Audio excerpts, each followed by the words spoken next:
ಎಲ್ಲರಿಗೂ ನಮಸ್ಕಾರ. ಕುಮುದ ರೆಸಿಪಿಗೆ ಸ್ವಾಗತ. ಇವತ್ತು ನಾನು ಲೆಮನ್ ರೈಸ್ ಮಾಡ್ತಾ ಇದ್ದೀನಿ. ಮೊದಲಿಗೆ ಎಣ್ಣೆ ಹಾಕ್ಕೊಂತಾ ಇದ್ದೀನಿ. ಸಾಸಿವೆ,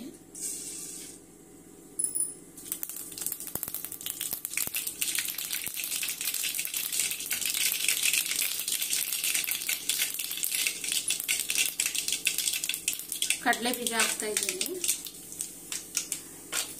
ಕಡಲೆ ಬೀಜ ಮತ್ತೆ ಗೋಡಂಬಿ ಬೇಕು ಅಂದ್ರೆ ಹಾಕೋಬಹುದು. ಗೋಡಂಬಿ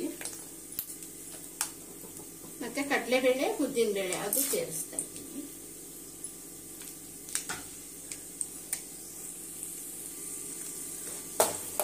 ಕಮ್ಮಿ ಉರಿನಲ್ಲಿ ಫ್ರೈ ಮಾಡ್ಕೋಬೇಕು, ಸೀದೋದ್ರೆ ಚೆನ್ನಾಗಿರಲ್ಲ. ಈಗ ಹಸಿಮೆಣಸಿನಕಾಯಿ ಮತ್ತೆ ಕರಿಬೇವಿನ ಸೊಪ್ಪು,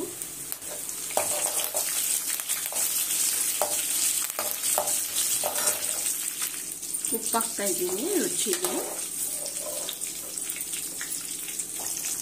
ಅರಿಶಿನ ಹಾಕ್ತಾ ಇದ್ದೀನಿ ಒಂದು ಅರ್ಧ ಸ್ಪೂನು.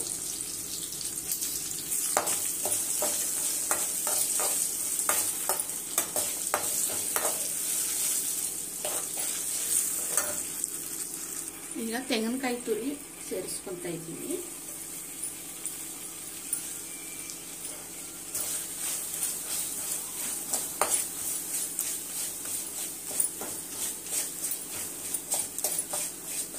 ಈಗ ನಾನು ಸ್ಟವ್ ಆಫ್ ಮಾಡಿಬಿಡ್ತೀನಿ. ನಿಂಬೆ ರಸನ ಈಗ ಸೇರಿಸಿದ್ರೆ ಒಂಥರ ಕಹಿ ಬಂದಂಗೆ ಆಗೋಗುತ್ತೆ. ಸ್ಟವ್ ಆಫ್ ಮಾಡಿಬಿಟ್ಟು ನಿಂಬೆ ರಸ ಸೇರಿಸ್ಕೋಬೇಕು. ಈಗ ರೈಸು ಸೇರಿಸ್ಕೊತಾ ಇದ್ದೀನಿ.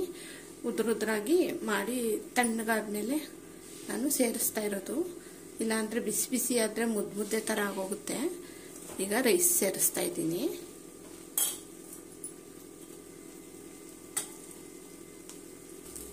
ಲೆಮನ್ ಜ್ಯೂಸು ಸೇರಿಸ್ತಾ ಇದ್ದೀನಿ. ಈಗ ಸ್ಟವ್ ಆನ್ ಮಾಡಿಕೊಂಡು ಎಲ್ಲ ಮಿಕ್ಸ್ ಮಾಡ್ಕೊಳ್ಳೋಣ. ಈ ಕೊನೆಯಲ್ಲಿ ಕೊತ್ತಂಬರಿ ಸೊಪ್ಪು ಸೇರಿಸ್ತಾ ಇದ್ದೀನಿ.